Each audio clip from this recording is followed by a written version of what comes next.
오늘 함께 나눌 하나님 말씀 창세기 3장 9절부터 15절까지의 말씀입니다. 오늘 함께 나눌 하나님 말씀 창세기 3장 9절부터 15절까지의 말씀입니다.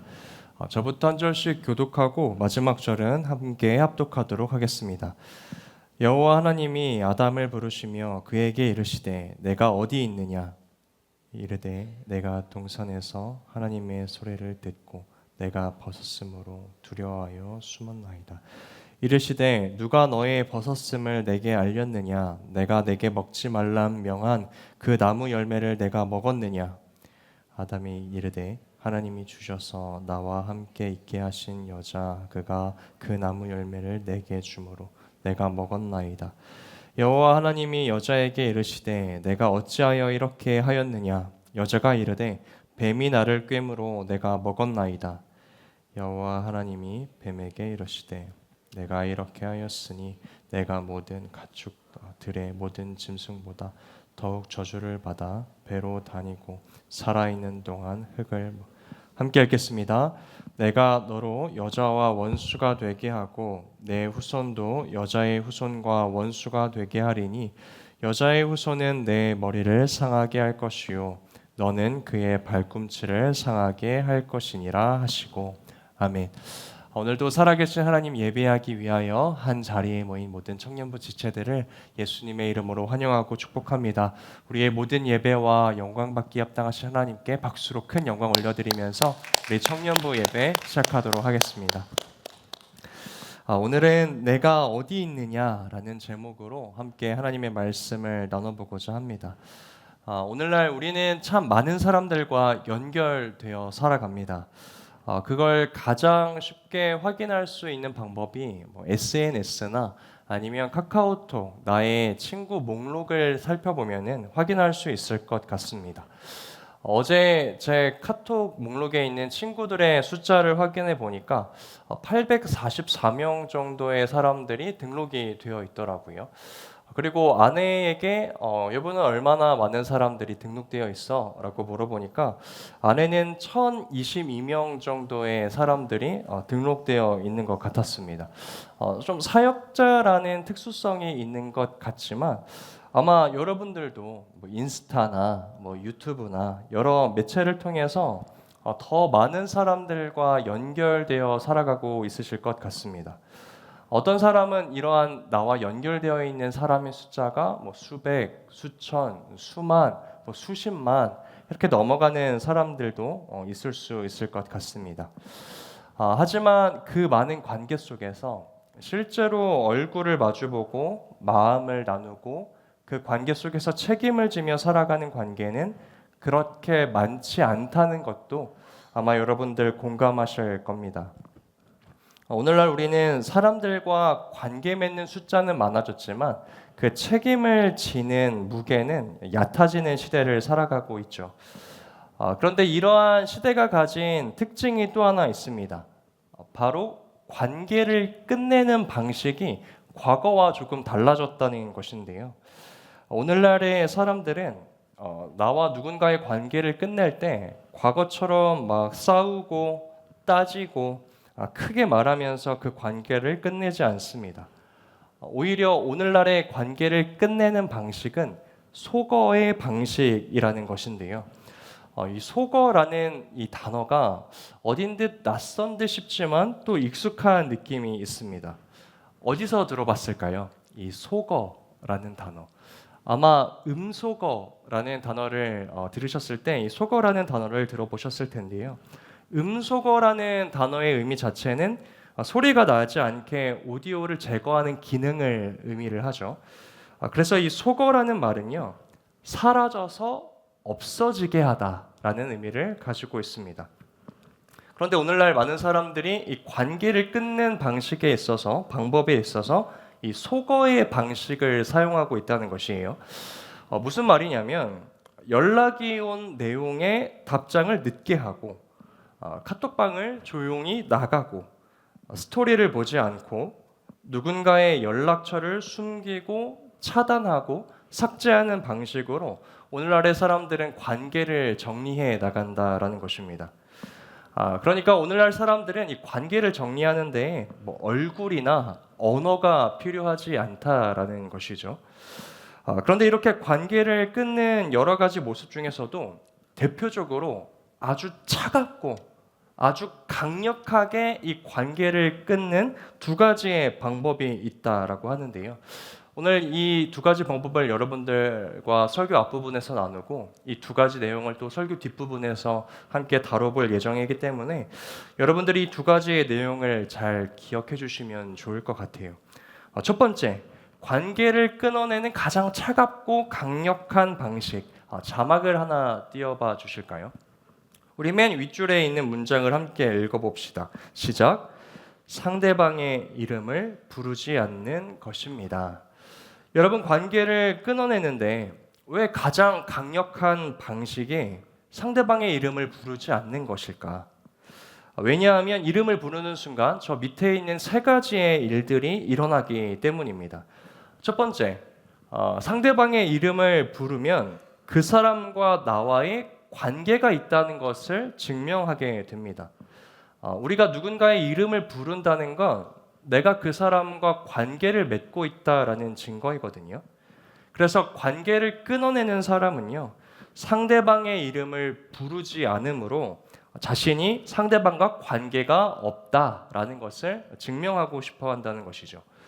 둘째, 상대방의 이름을 부르면 마음이 흔들리기 때문입니다. 괄호에 이름에는 약속이 담겨 있다라고 적혀 있는데 우리가 상대방의 이름을 부르는 순간 그 상대방과 나누었던 약속과 추억과 기억이 떠오르게 되어 있습니다. 그래서 보통 사이가 틀어진 어떤 친구나 연인들을 봤을 때 누군가 그 상대방을 이야기할 때 이름을 부르지 않고 그 사람은, 걔는, 쟤는, 그쪽은 이렇게 이야기를 하면서 상대방의 이름을 지우는 현상이 나타나는데요. 그 사람의 이름을 부르는 순간 그 사람이 나에게 했던 뭐 약속, 그리고 내가 그 사람에게 했던 약속, 이런 소중한 추억들이 떠오르기 때문입니다. 세 번째, 이름을 부른다는 건 책임을 의미한다는 것입니다. 이름을 내가 부르는 순간 내가 그 사람 앞에서 했던 행동, 그리고 약속, 받은 상처, 그리고 내가 준 상처에 대한 모든 책임이 나에게 따라온다는 것이에요. 여러분, 그래서 이러한 내용을 살펴보고 여러분들도 내가 누군가와 관계를 끊을 때 어떠한 모습이었는가를 생각해 보시면 대부분 그 관계를 맺고 끊으려고 했었던 그 상대방의 이름을 부르지 않으려는 그런 모습을 아마도 발견할 수 있을 것 같습니다. 다음으로 관계를 끊어내는 가장 차갑고 강력한 두 번째 방법, 자막을 한번 띄워봐 주시죠. 이 자막도 맨 위에 있는 문장을 함께 읽어보겠습니다. 시작. 숨어버리는 것입니다. 여러분, 관계 안에서요, 이 숨는 행위도 마찬가지로 이 관계를 가장 차갑고 강력하게 끊어내는 방법 중에 하나인데 이 숨어버리는 행위도 세 가지의 일을 하는 것입니다. 첫 번째, 내가 어떤 관계에서 숨었다는 것은 그 사람과의 마주함을 포기해버리는 것입니다. 여러분, 당연한 말이지만 관계라는 것은 이 마주함에서 나오거든요. 상대방의 얼굴, 눈빛을 보고 표정을 보고 마음을 나누면서 이 관계라는 것은 성장해 갑니다. 그런데 숨어버리면 이 모든 통로가 끊겨버린다라는 것이에요. 상대방도 나를 찾을 수 없고 나도 상대방의 마음을 발견할 수가 없습니다. 두 번째, 이 숨는 행위는 상대방과 나와의 대화를 끊어버립니다. 여러분, 관계에서 끊어지는 것도 대부분 이 대화에서 나타나지만 관계를 회복하는 것도 대부분 이 대화를 통해서 이루어집니다. 오해가 풀리고 사과가 서로 오가고 마음이 다시 이어지는 건 이 대화를 통해서만 가능한데 이 숨는 행위는 그 가능성 자체를 없애버린다라는 것이에요. 마지막 세 번째, 관계에서 숨는 행위는 서로를 미아로 만드는 선택이다. 여러분, 관계에는요 여러 가지 길이 있다는 것을 아십니까? 연락할 수 있는 길, 찾아갈 길, 이 관계를 풀어낼 길, 다시 손잡을 길, 여러 가지 길이 있습니다. 그런데 이 숨음이라는 것은요 그 길을 하나씩 끊어버려요. 그래서 내가 숨어버리면 상대방이 나한테 올 길을 잃고 미아가 되어버리고, 나도 그 관계를 끊고 우울해지고 어두워지고 고립되어지는 미아의 상태가 되어버린다라는 것이에요. 이렇게 두 가지의 방법이 사람과의 관계를 끊어내는 데 있어서 아주 치명적이고 강력한 방식이라는 것입니다. 그런데 제가 오늘 여러분들께 이 오늘날 사람들이 관계를 끊어내는 방식을 설명드리는 이유는, 여러분들이 나중에 어떤 관계를 끊어내실 때 이러한 방법을 사용하십시오라고 말씀을 드리는 게 아니라, 이러한 모습이 바로 성경이 말하는 죄의 본질을 나타내고 있기 때문입니다. 여러분 이미 다 아시겠지만 이 성경이 말하는 죄라는 것은요 단순히 도덕적인 나쁜 행동을 저지르는 것을 의미하지 않는다라고 말씀을 드렸어요. 성경이 말하는 죄를 설명하는 대표적인 헬라어가 성경에서 나오는 하마르티아라는 단어입니다. 그런데 이 단어가 가진 의미가 그냥 죄 이꼴 하마르티아 이렇게 설명하지 않고 그 속에 가지고 있는 표현이 굉장히 흥미로워요. 첫 번째 의미는 화살이 관역에서 벗어나는 모습을 가리킬 때 이 하마르티아라는 표현을 사용하기도 하고, 어떤 것이 목표에서 벗어날 때 이 하마르티아라는 단어를 사용합니다. 그러니까 성경이 말하는 이 죄라는 것은요 내가 조금 나쁜 짓 저지르고 나쁜 마음 갖는 것을 죄라고 이야기하는 것이 아니라, 하나님이라는 목표에서 벗어나는 것, 하나님이라는 중심에서 벗어나는 것을 성경은 죄다라고 이야기한다는 것이에요. 그리고 이 하나님으로부터의 중심이 점점 멀어지고 방향이 틀어지면 우리는 결국 하나님 앞에서 숨게 됩니다. 그리고 하나님과의 대화를 나누지 못해요. 그래서 죄라는 것은요, 여러분, 한마디로 하나님과의 관계가 모두 끊어진 것이다 라고 생각을 하시면 좋을 것 같아요. 그래서 오늘 본문 창세기 3장의 말씀을 보시면요, 죄를 지은 이 아담과 하와의 모습이 우리가 방금 나누었던 이 죄의 결과를 아주 잘 나타내고 있음을 발견할 수 있습니다. 창세기 3장을 보시면요, 이 아담과 하와는 하나님께서 먹지 말아라 라고 말씀하신 이 선악을 구별하는 열매를 따먹습니다.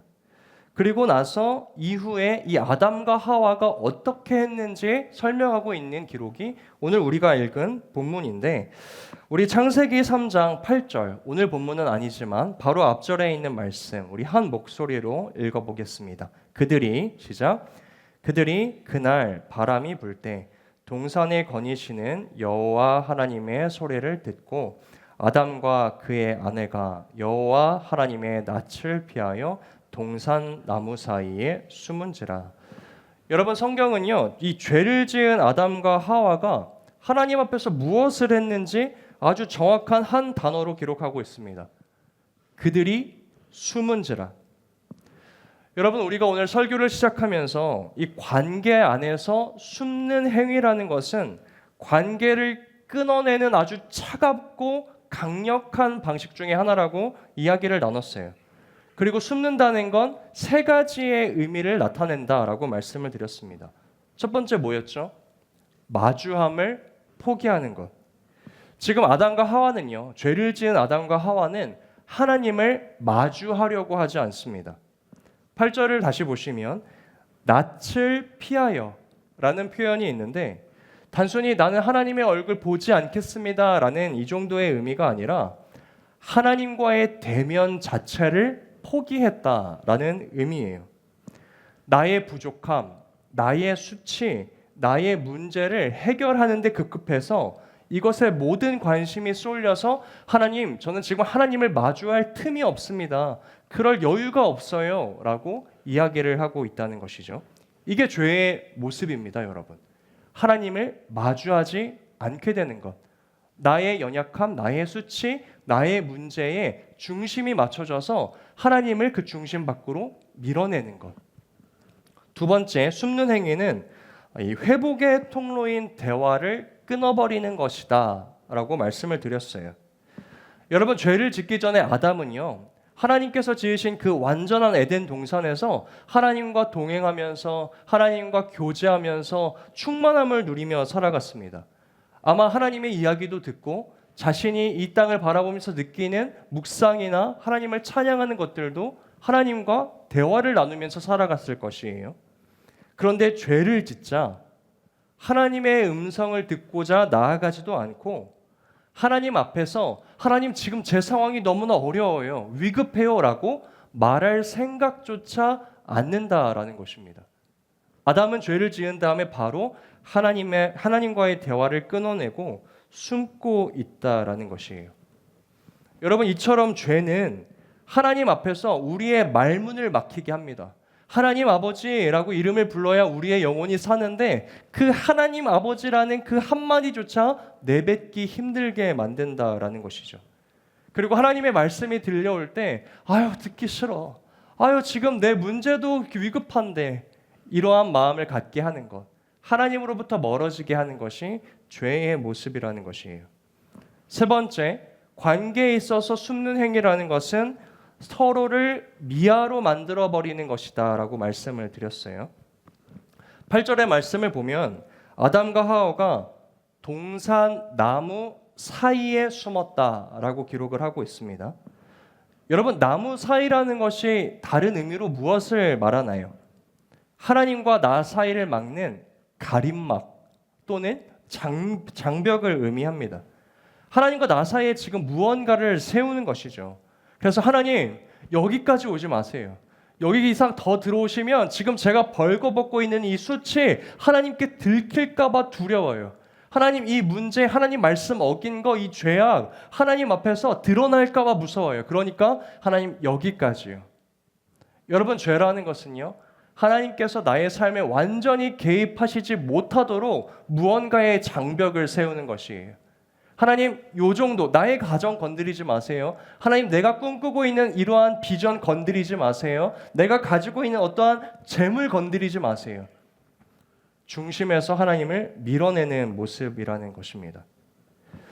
여러분, 그러니까 이 죄라는 것은요, 자꾸만 내 인생에서 하나님을 소거시키는 행동이라는 것입니다. 지우고 사라지게 하는 것이라는 말이죠. 하지만 여러분, 진리 되시고 생명 되신 하나님으로부터 벗어난 인생은 결국 그 끝에 죄와 사망과 멸망, 심판이라는 막다른 결말밖에 없음을 우리가 꼭 기억해야 할 것입니다. 여러분, 지금 창세기 3장은요, 이 아담과 하와가 하나님 앞에서 완벽한 죄인이라는 것을 선언하고 있습니다. 여러분, 오늘 본문만 봐도 굉장히 참담한데요, 조금만 앞절의 말씀으로 거슬러 올라가면 여러분, 아담과 하와는 너희가 선악을 알게 하는 열매를 먹으면 반드시 죽으리라 라고 하는 하나님의 말씀은 버리고 정령 죽지 아니하리라 라는 뱀의 유혹은 받아들입니다. 그러니까 하나님 입장에서 아담과 하와는 배신자예요.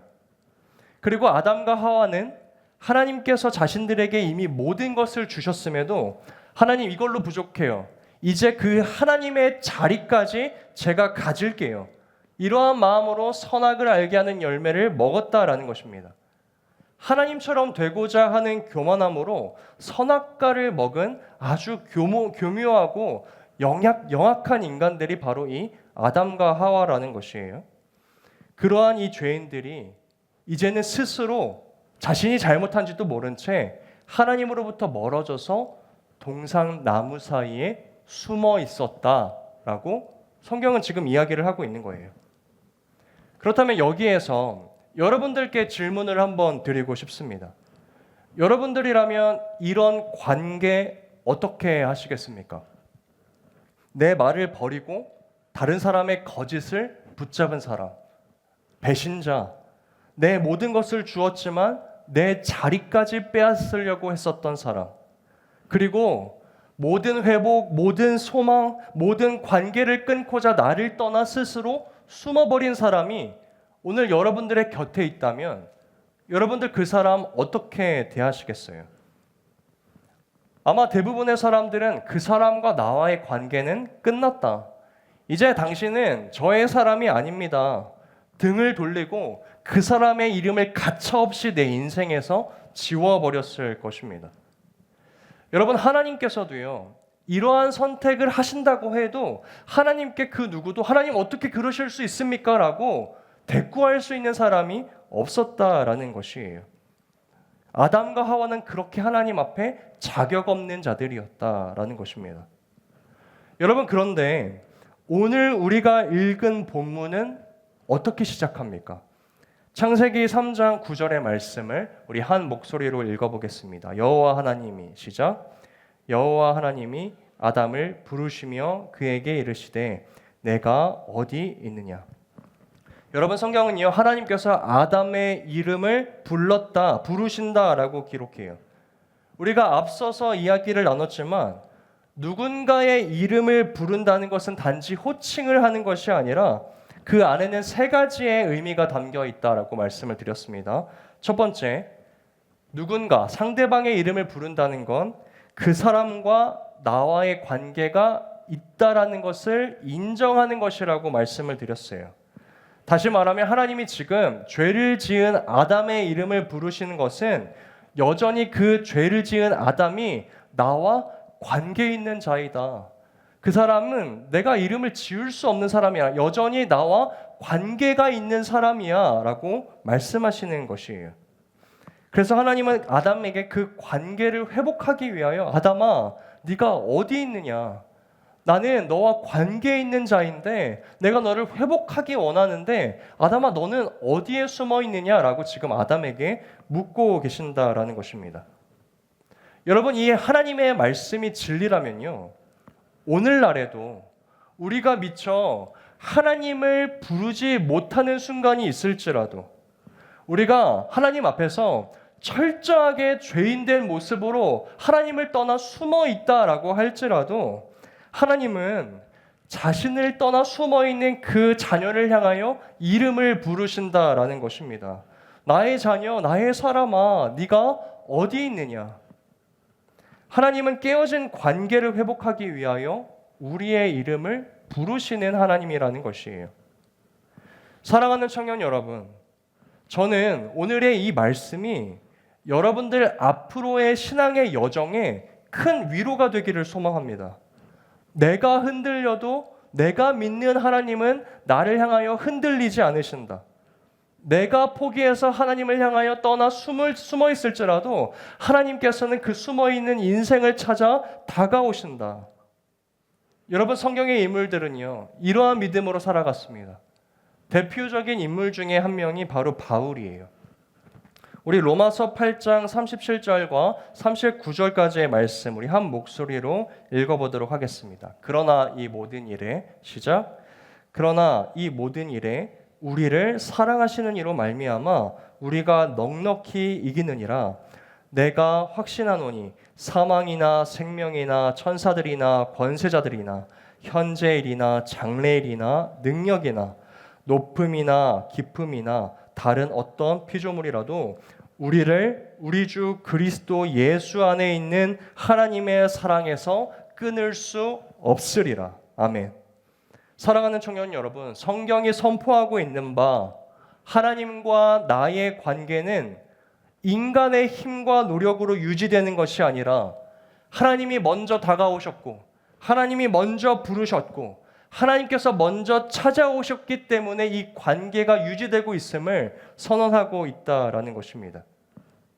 그러므로 여러분, 나의 어떠함으로 인하여 하나님께서 나를 포기하시겠지, 나의 어떠함으로 인하여 하나님께서 나를 사랑하지 않으시겠지 라는 이러한 감정적인 신앙은 버리시고 오늘 여전히 우리의 삶 가운데 다가오셔서 사랑하는 자녀야, 너와 나는 무관하지 않다, 내가 너를 회복하기 원한다, 우리의 인생에서 우리의 이름을 부르시는 그 하나님의 음성을 듣는 우리 청년부 되시기를 간절히 소망합니다. 여러분, 항상 성경은 하나님 사랑, 이웃 사랑을 강조하잖아요. 그렇다면 우리가 이 말씀을 하나님께로부터 받고 또 누군가를 향해 흘려보내는 생명력 있는 하나님의 말씀으로 살아내야 하는 것이거든요. 그렇다면 오늘 이 하나님의 부르심을 받은 우리는 누군가의 이름을 부를 때에 어떠한 선택을 해야 하겠습니까? 여러분, 죄에 빠진 인간은요, 누군가의 이름을 부를 때 그 부름이 회복이 아니라 판결이 되어버릴 때가 굉장히 많습니다. 오늘 창세기 3장 12절에서 13절의 말씀을 보시면 죄에 빠진 인간은 항상 누군가를 정죄하고 판단하려고 한다는 것을 알 수 있어요. 우리 창세기 3장 12절과 13절의 말씀 한 목소리로 읽어보겠습니다. 아담이 이르되, 시작. 아담이 이르되 하나님이 주셔서 나와 함께 있게 하신 여자 그가 그 나무 열매를 내게 주므로 내가 먹었나이다. 13절. 여호와 하나님이 여자에게 이르시되 내가 어찌하여 이렇게 하였느냐. 여자가 이르되 뱀이 나를 꿰므로 내가 먹었나이다. 여러분, 죄가 인간에게 들어오기 전에 아담과 하와의 그 관계를 기억하고 계시나요? 아담이 하와를 처음 봤을 때 이는 내 뼈 중에 뼈요 살 중에 살이다.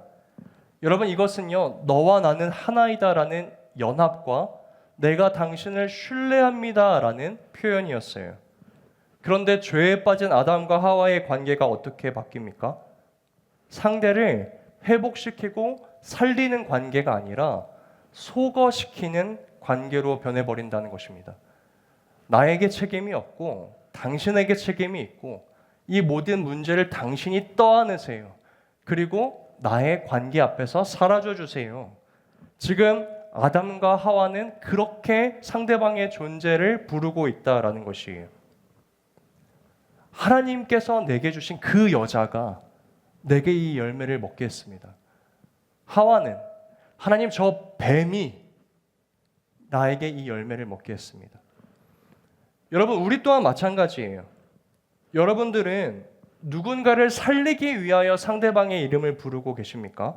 아니면 누군가의 이름을 부르실 때 정죄하고 그 사람을 소거하고 계시지는 않습니까? 여러분, 먼저 우리를 소거시키기 위해서 다가오신 하나님이 아니라 회복시키기 위하여 다가오신 하나님이라는 것을 우리가 발견해야 합니다. 이 하나님의 부르심을 먼저 회복해야 우리도 누군가의 이름을 부를 때에 그 사람의 인생을 바라보면서 하나님이 나를 그렇게 대하지 않으셨는데 죄인인 나를 찾아오셔서 관계에 있다라고 말씀하시고 나를 회복시키기 원하시는데 이러한 부르심을 가지고 상대방의 이름을 그러한 부르심으로 동일하게 회복해야 한다라는 것입니다. 복음을 믿는 공동체는 누군가를 소거시키는 인생이 아니라 누군가를 다시 회복시키는 인생이라는 것을 우리가 반드시 기억해야 할 것입니다. 여러분, 그리고 이름을 부른다는 것은 마음이 흔들리게 한다라는 의미를 가지고 있다고 말씀드렸어요. 왜냐하면 그 이름에는 약속이 담겨 있기 때문이다라고 말씀드렸습니다. 여러분, 아담이라는 이름의 의미는 무엇인가요? 이 아담이라는 이름은 흙에서 난 존재, 땅의 사람이라는 의미를 가지고 있습니다. 다시 말하면요, 하나님께서 이 인간을 지으시고 아담이라는 이름을 부어주실 때 약속을 하신 거예요. 너는 내가 창조한 존재이지, 내가 생기를 불어넣은 존재이지, 나의 형상을 닮은 존재이지. 그래서 하나님께서는 아담을 부르실 때마다 그 약속을 떠올리셨을 것이고, 아담도 하나님께서 자신을 아담아라고 부르실 때 나는 하나님의 형상으로 창조된 존재이지, 하나님의 생기를 받은 존재이지, 하나님께서 흙으로 창조하신 존재이지라고 그 약속을 기억했을 것입니다. 하나님은 지금 이러한 약속을 기억하시면서 아담의 이름을 부르고 계신다는 것이에요. 그리고 하나님께서 이 아담의 이름을 부르신 다음에 아담아, 네가 어디 있느냐라고 물어보십니다. 여러분, 이 이야기를 지난번 설교 때도 한번 말씀을 드렸지만 하나님이 정말로 아담이 어디 있는지를 몰라서 아담아 네가 어디 있느냐라고 물어보신 것이 아니라 아담의 마음의 중심이 어디에 있는지를 확인하고 싶으셨다는 것입니다. 여러분, 하나님의 이 네가 어디 있느냐라는 이 질문에는 이러한 마음이 담겨 있어요. 내가 지은 아담아, 내가 생기를 불어넣은 아담아, 내 말씀을 듣던 아담아, 나만을 사랑한다던 아담아, 너의 자리는 거기가 아닌데 어찌하여 너는 지금 죄의 자리로 옮겨져 있느냐? 왜 속어의 자리, 숨음의 자리에 앉아 있느냐? 아담아, 네가 어디 있느냐? 라고 물어보신다라는 것입니다. 여러분, 다시 말하면 이 네가 어디 있느냐라는 이 하나님의 부르심은 아담의 정체성을 다시 한번 깨우는 소리라는 것이에요. 그리고 저는 오늘 이 하나님의 음성이 오늘 이 자리에 앉아 있는 모든 청년들의 삶 속에서도 울려 퍼진다라고 믿습니다. 말씀대로 살아가야 하는 나의 자녀야. 나만을 사랑하는 나의 자녀야. 내가 창조한 나의 자녀야. 어찌하여 너의 인생은 하나님을 소거하고 상대방을 소거하는 그 미움과 두려움과 음란함과 교만함과 죄악의 자리로 옮겨져 있느냐? 너의 자리는 그러한 자리가 아니지 않느냐? 사랑하는 청년 여러분, 오늘 우리를 향한 하나님의 이 음성을 들으시기를 소망합니다. 그리고 우리에게 부여하시는 하나님의 정체성으로 깨어서 이 세상 속을 살아가셔야 합니다. 우리에게 규정하시는 하나님의 정체성은 무엇인가요? 우리 베드로전서 2장 9절의 말씀 한 목소리로 함께 읽어보도록 하겠습니다. 그러나 너희는, 시작. 그러나 너희는 택하신 족속이요 왕같은 제사장들이요 거룩한 나라요 그의 소유가 된 백성이니 이는 너희를 어두운 데서 불러내어 그의 기이한 빛에 들어가게 하신 이의 아름다운 덕을 선포하게 하려 하심이라. 저는 오늘 이 자리에 앉아있는 모든 청년들이 여러분들의 삶의 모든 순간, 그리고 여러분들의 모든 선택, 모든 관계, 모든 학업, 모든 삶의 일터, 그 자리에서 우리가 방금 선포했던 이 베드로 후서 2장 9절의 정체성을 붙들고 살아가시는 믿음의 청년들 되시기를 간절히 소망합니다.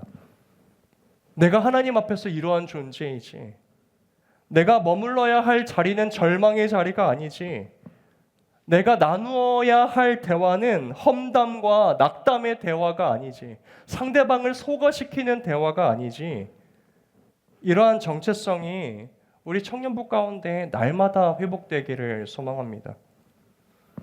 여러분, 공동체 안에서도 마찬가지예요. 저는 우리가 서로가 서로의 이름을 부를 때에도 하나님께서 우리에게 주신 약속들이 떠올라야 한다라고 믿습니다. 여러분, 우리의 호칭은요, 하나님께서 우리에게 주신 기억의 통로예요. 무슨 말이냐면 우리가 누구누구야 라고 부를 때 그냥 이름을 부르는 게 아니라 너와 나 사이에 하나님께서 이렇게 역사하셨지, 너와 나 사이에 하나님의 역사하심이 이렇게 나타났었지라는 그 기억과 약속이 떠올라야 한다라는 것입니다. 그런데 어떤 공동체는 누군가의 이름만은 부르면 부를수록 점점 더 멀어집니다. 그 사람의 이름만 부르면 그 사람이 내게 줬던 상처가 떠오르고 실망이 먼저 떠오르고 쟤는 원래 그래라는 낙인이 먼저 떠오른다라는 것이에요. 그러면 그 이름은요, 부르심이 아니라 판결문이 되어버립니다. 여러분, 하지만 복음이 있는 공동체는 달라요. 우리는 서로의 이름을 부를 때마다 그 사람을 부르신 하나님의 은혜가 먼저 떠올라야 합니다.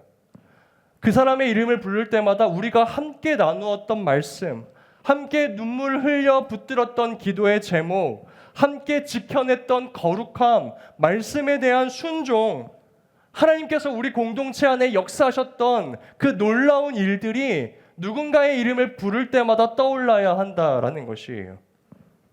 여러분, 이러한 공동체가 되기 위해서 어떻게 해야 합니까? 여러분, 많은 것들부터 시작할 필요가 없어요.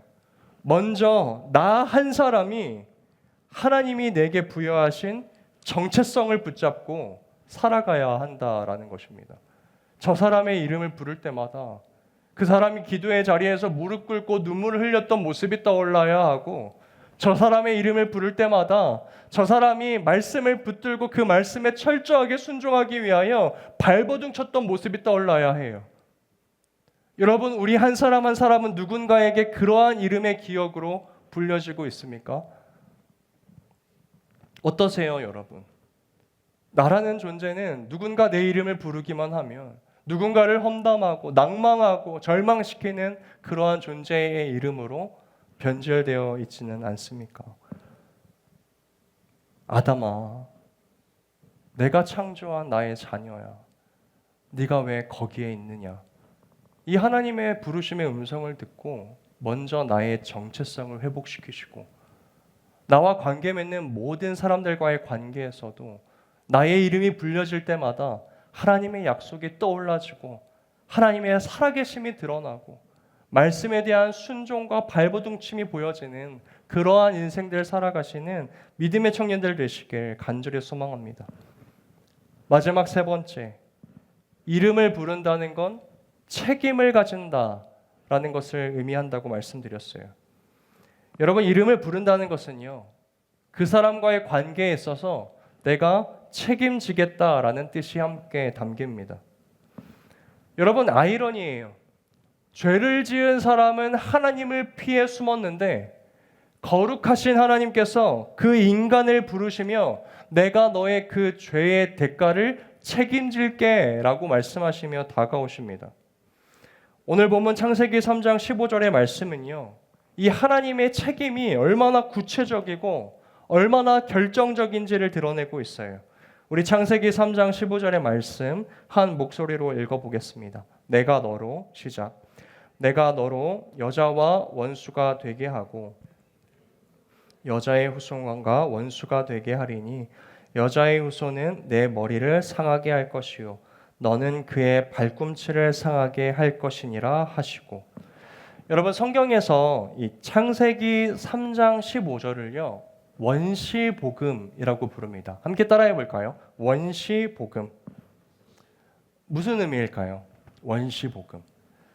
다른 말로 표현하면 최초의 복음이다 라고 생각을 하시면 좋을 것 같아요. 죄를 지은 인간에게 하나님께서 찾아오셔서 내가 너희를 구원하겠다 약속하시는 최초의 복음이라는 것입니다. 우리가 이 말씀을 너무 많이 들어봤죠. 그런데 오늘은 잠시 이 자리에 멈춰 서서 우리 자신에게 물어봐야 해요. 여러분, 하나님이 왜 배신자에게 복음을 선포하고 계십니까?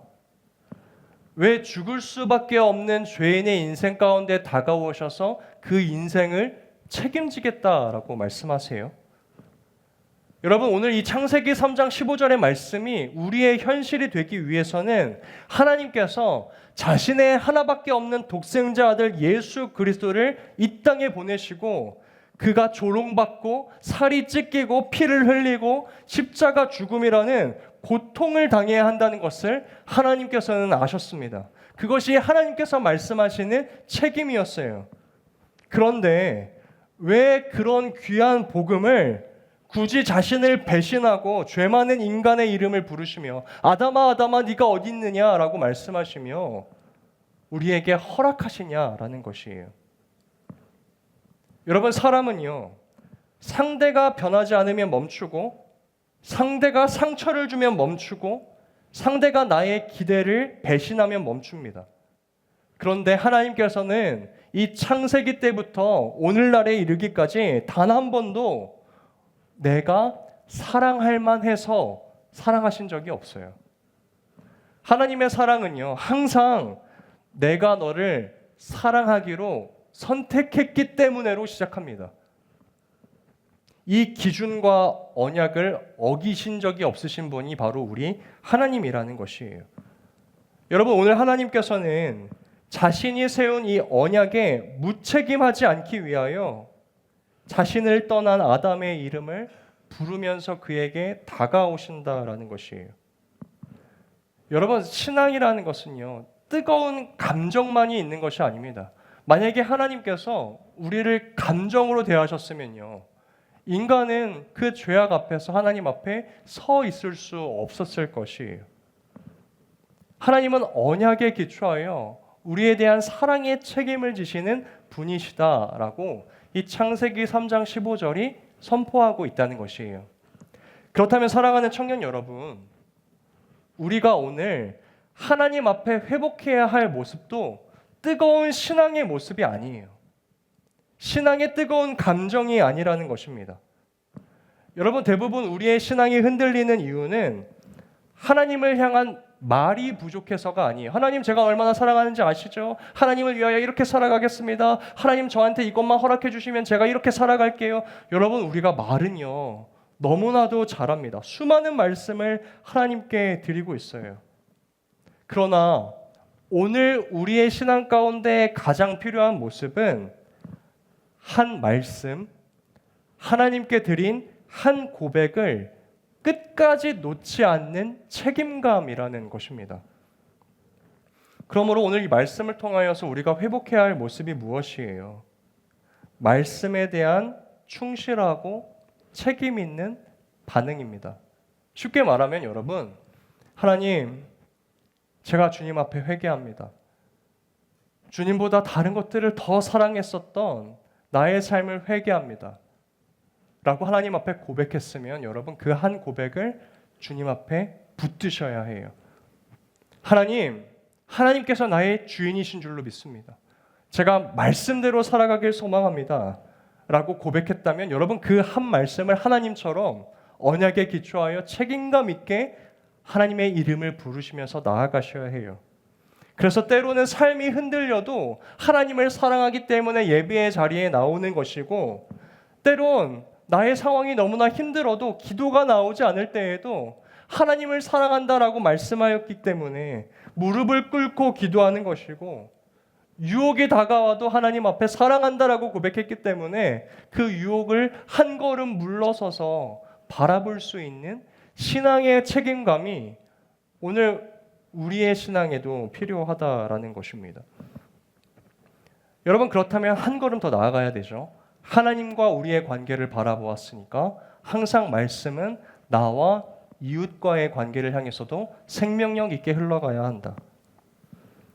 하나님께서 우리의 이름을 부르실 때 책임을 가지고 다가오셨듯이 이제 우리도 누군가의 이름을 부를 때 책임을 가진 사랑으로 다가가야 한다라는 것입니다. 여러분, 누군가를 사랑하는 기준은 나의 유익, 나의 기준, 나의 상황, 나의 생각이 아니라는 것이에요. 하나님은 우리에게 새로운 기준을 제시하십니다. 어떤 기준인가요? 내가 너희를 사랑한 것 같이 너희도 서로 사랑하라. 여러분, 그러므로 관계에 있어서 상처가 있죠. 배신이 있죠. 아픔이 있어요. 깨짐이 있습니다. 그것으로 인하여 우리의 삶이 흔들릴 수 있어요. 아플 수 있습니다. 그러나 하나님께서 우리를 사랑하셨던 것처럼 우리는 누군가의 이름을 소거하는 인생이 아니라 그의 이름을 다시 한번 부르며 그를 하나님 앞으로 회복시킬 수 있도록 이끄는 사랑의 사람들이 되어야 한다라는 것입니다. 여러분, 오늘 말씀은요, 우리의 인생은 소거의 인생이 아니라 회복을 향한 부르심의 인생이라는 것을 계속해서 이야기하고 있어요. 여러분, 신앙 공동체는 사람을 정리하는 공동체가 아니라 하나님으로부터 멀어진 자들을 찾아가 그의 이름을 부르고 책임감 있게 하나님께로 이끄는 회복의 통로가 되어야 한다라는 것입니다. 말씀을 맺겠습니다. 사랑하는 청년 여러분, 이 세상은요, 죄는요, 언제나 소거라는 방식으로 흘러가요. 죄는요, 우리의 인생에서 하나님을 자꾸 지우라고 이야기합니다. 하나님이 안 계신 것처럼 살아가라고 이야기합니다. 그리고 동시에 나에게 기쁨이 되지 않고 나에게 유익이 되지 않는 사람도 지우라고 이야기합니다. 여러분, 그러한 인생이 결국 어떻게 될까요?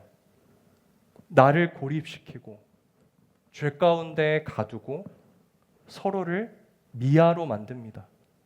하나님도 다가오지 못하고 서로가 서로에게 다가가지 못하는, 마귀는 그렇게 우리를 사망이라는 올무로 이끌어 간다라는 것이에요. 그러나 오늘 성경이 말하고 있는 복음은 정반대입니다. 하나님은 죄인된 우리를 속어하지 않으세요. 우리가 하나님을 지우려고 했을 때에도 하나님은 우리를 지우지 않으셨습니다.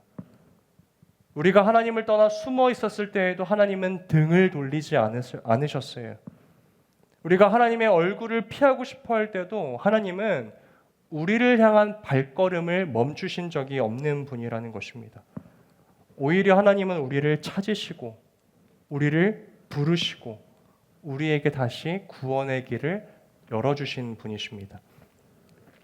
그러므로 사랑하는 청년 여러분, 오늘 우리를 속어하지 않으시고 회복하시기 위하여 이름을 부르시는 그 하나님 앞에 우리가 먼저 반응합시다.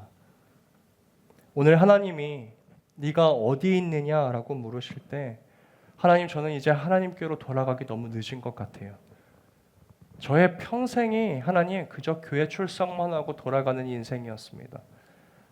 아무리 기도하라고 목사님들, 전도사님들이 시켜도 하나님 아버지라고 간절하게 나의 마음을 담아 고백해 본 적도 없어요.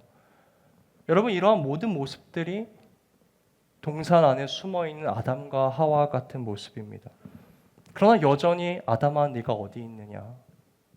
나는 너와 관계에 있는 존재이다. 내가 너를 회복시키길 소망한다라는 오늘 여러분들을 향한 그 하나님의 음성에 반응하시는 믿음의 청년들 되시길 소망합니다. 속어라는 방식을 선택하는 세상 속에서 나는 하나님의 자녀이다. 나는 빛이다. 나는 부르심으로 사는 사람이다.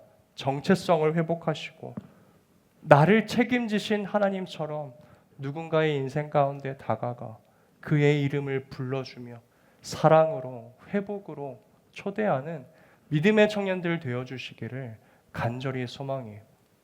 복음은 그렇게 하나님의 사랑으로 연결되어가는 생명력 있는 공동체라는 것입니다. 오늘 이 말씀을 통하여 여전히 우리의 인생 가운데 다가와 우리의 이름을 부르시는 하나님 발견하실 수 있는 우리 청년부 되시길 간절히 소망하고, 하나님께서 나를 불러주셨던 것처럼 나도 누군가의 이름을 부를 때 속어가 아닌 회복, 사랑의 방식을 선택하는 우리 믿음의 청년들 되시기를 예수님의 이름으로 축복합니다.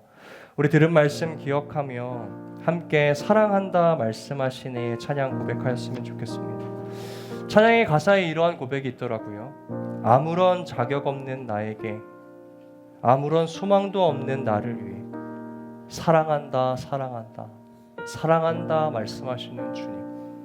여러분, 오늘 아담과 하와에게 다가오신 하나님의 모습 아닙니까? 하나님, 이러한 부르심을 받은 믿음의 고백은 어떠한 고백입니까? 이제 나는 옛사람 아니요 주님을 위하여 살아가겠습니다. 나를 사랑하셨던 것처럼, 나를 불러주셨던 것처럼 나도 누군가를 사랑하고 그의 이름을 부르는 인생으로 살아가겠습니다. 우리 하나님 앞에 이러한 믿음의 고백들이 있는 우리 청년부 되길 소망합니다. 함께 고백합시다. 아무런 자격